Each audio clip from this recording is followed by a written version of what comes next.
devotions for today ay ang pasasalamat na kaloob ng mga taga Pilipos. So bago ang lahat, Lord, thank you.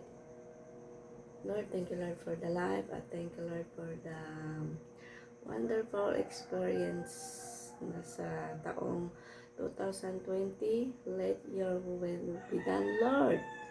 At thank you, Lord, for your protections sa aking paglalaki dito. At thank you, Lord, dahil na-meet ko rin yung mga taong naging part sa aking journey ever since nung ako'y bata pa. Lord, pagpalain mo nawa ang mga manunood. At sana, Lord, ikaw po ang makita nila sa bawat mangyayari sa kanilang buhay. Lalo na po sa ngayon, Lord. Lord, pinagkakatiwala ko po sa lahat ang aking mga adhikain for the future. At salamat din po dahil sa kalakasan yung binigay mo sa aming mga magulang, sa aking mga kapatid, at lalo na po din po sa akin dahil po ang aking bakasyon na to is very challenging. At salamat din po sa mga buhay ng aking mga kaibigan since nung bata pa po ako at na kahit paano po is nakapunta po ako kahit a minutes lang ang paglalagay na may pagpalain niyo po ang mga manonood at pagpalain niyo po ang bawat isa at pagpalain niyo po ang mga nangangarap na maging katulad mo, Lord. In Jesus' name I pray. Amen. So, ang babasahin ko for today ay ang pasasalamat na kaloob ng mga taga-Colossus. Kayo guys, paano kayo magpasalamat sa ating Panginoong Jesus? Just answer yourself guys, ha? Pasasalamat sa kaloob ng mga taga-Pilipos. Ako'y totoong nagagalak sa Panginoon na ngayon sa wakas ay inyong muling binuhay ang inyong pagmamalasakit sa akin. Na dito'y katotohanan. Hanang nagkaroon kayo ng malasakit, ngunit wala kayong pagkakataon. Hindi sa nagsasalita ako dala ng pangailangan sapagkat aking natutunan ang masiyahan sa anumang kalagayang aking kinaroroonan. Marunong akong magpakababa at marunong din akong magpakasagana sa bawat bagay at sa lahat ng bagay ay natutunan ko ang lihim ng kabusugan at maging sa kagutuman at maging sa kasaganang at maging sa kasalatan. Lahat ng mga bagay ay aking magagawa sa pamamagitan niyang nagpapalakas sa akin. Gayunman ay mabuti ang inyong ginawa na kayo'y nakikiramay sa aking kapigatian. At kayo'y mga taga-Pilipos, nalalaman ninyo na ang panimula ng Ebanghelyo nang ako'y umalis sa Macedonia, wala ni isang iglesia na nakipag-isa sa akin sa pagbibigay at pagtanggap, kundi kayo lamang. Sapagkat kahit ako'y nasa Thessalonica ay nagpadala kayong minsan at muli para sa aking kailangan. Hindi na ako'y naghahanap ng kaloob, kundi hinahanap ko ang bunga na dumarami para sa inyo. Ngunit mayroon ako ng lahat ng bagay at sumasagana ako'y busog, palibhasa'y tumanggap kay Epaprodito ng mga bagay na galing sa inyo, na mabangong samyo, isang handog na kaaya-aya, kalugod-lugod sa Diyos. At pupunuan ng aking Diyos ang bawat kailangan ninyo ayon sa kanyang mga kayamanan sa kalwalhatian kay Kristo Jesus. Ngayon naway sumaating Diyos at Ama ang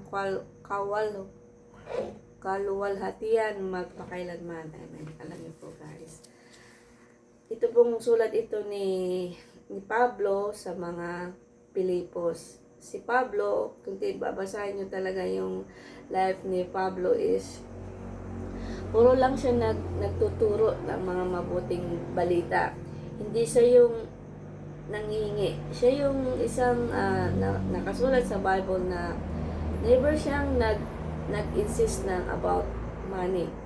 Hindi mo makikita si si Pablo, Apostol Pablo na nanghihingi habang siya ay nag-preach or nagtuturo ng salita ngayon. So, sa aking journey, sa aking pagbabasa, natuklasan ko ang totoong pagtuturo. Ang totoong pagtuturo is i-guide mo yung isang tao. Instead na, kunwari lang ito, example lang. Kunwari pa, may isa kang kaibigan na nalulugmok sa kahirapan o nawawala sa linya or sabihin na natin depressed. Ang kailangan po natin, instead na pagtawanan natin dyan, bigyan natin sila ng opportunity na magbago. Una-una, let's pray for them, tulungan sila, i-guide sila. Yun po ang totoong pagtuturo according sa Bible na natutunan ko. Sa aking paglalagay dito sa Pilipinas, natutunan kong tanggapin ang katotohanan. Ibig sabihin, hindi lahat ng bagay ay kaya kong gawin. Kagaya ko, yung aking plan for vacation is hindi po yun nangyari, but to God be the glory is mas yung aking plan sa aking pababakasyon is mas nahigitan pa ng Panginoon dahil yun ang nangyari. So ako ay nagpapasalamat sa lahat behind sa in behalf sa mga taong naging kasama ko journey sa aking bakasyon. Sila po yung mga ginamit ni Lord para mangyari ang katotohanan. Alam niyo po, pagka kay Lord ka po talaga, hindi mo kailangan pwersahin yung isang bagay o isang tao. Let it be. Let it God make a way sa nangyayari sa ating buhay. Sabi nga po dito, tingnan nyo dito sa verse 10 ng Philippians chapter 4 verse 18, sabi po dito, ngunit mayroon ako ng lahat ng bagay at sumasagana. Ako'y busog, palibhasa'y tumanggap kahit ipaprodito ng mga bagay na galing sa inyo. Mabangong samyo, isang handog na kaaya-aya at kalugod-lugod sa Diyos. At papuri ng aking Diyos ang bawat kailangan ninyo ayon sa kanyang mga kayamanan at kalhatian kay Jesus. Ngayon, naway sumaating Diyos. Alam niyo po, ang paghahandog po sa ating Panginoon is yung unang-una, payapa ang loob. Number 1 po yun. Yung kumbaga sa maliligo ka. Kung hindi ka naligo, mabaho.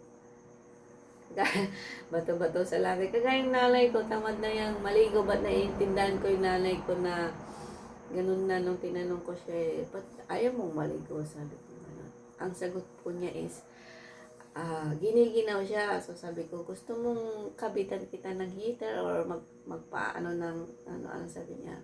Hindi na. But, alam niyo po guys, for God's glory alone, ang totoong pagsamba sa Panginoon, unang-una, self-discipline. Napaka-importante po yan.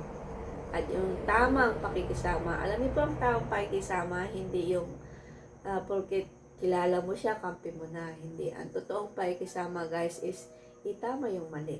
Itama yung mali, but not to the point na ida-down mo. Kumbaga, explain lang. Yun po ang tamang pagtuturo at pagmamahal. Na may misinterpret nila yung for God so love the world. He gave us the only begotten Son. Who believes in Him have eternal life. Ibig sabihin, yung ibang interpretation kasi sasabihin nila, love, puro love, puro love. Ibig sabihin po ng love, tandaan niyo po ulit, ito po ay pagmamahal sa tama, yung Bible standard. Ako po dati, hindi ako marunong. Isa po ako sa sabi na natin, nagtangkin sa ulo, yun po sa Ilocano. Well, for God's glory, pag tatawagin ka po talaga ng Panginoon, no matter what happened, God will change your heart. Ganun po yun. So, ang aking topic for today ay sana ay makatulong po sa inyo. Ito may mabasa po sa Philippians chapter 4, verse 10 to 20. Yun po yung aking morning devotion today. At sana po kayo din po magbasa ng Bible dahil po ito po yung ating vitamin of our souls. Ang titingnan niyo po, ang paghahandog sa Panginoon, hindi po kailangan ng Panginoon ng marami mong pera, guys. Ang kailangan lang ng Panginoong Diyos ay surrender to the Lord. Kumbaga dati is yung pera ang nagpapagalaw ngayon sa iyo, ngayon baliktarin mo. Gawin mong yung pera ang gagalaw para sa iyo. Alam niyo kung bakit ilaan po natin ang ating kinikita o ang ating buhay for God's glory alone. Dahil po, iyon po yung totoong success sa buhay. Hindi po yun, it doesn't matter. It's not about you are rich, you are famous, yun nasa yun na lahat. Hindi po yun. Ang totoong mayaman ay may malinis na puso at surrender to the Lord at nananampalataya ka continually sa Panginoong Diyos. Hindi lang ngayon na kailangan nakikita po yun. Sabi nga po sa James, faith without action is dead. Ibig sabihin, kahit anong yaman mo, kahit ikaw pang pinakamasikat na tao sa mundo, kung wala namang Kristo sa buhay mo, you are nothing. So hanggang dito na lamang po at have a nice day. Bye-bye.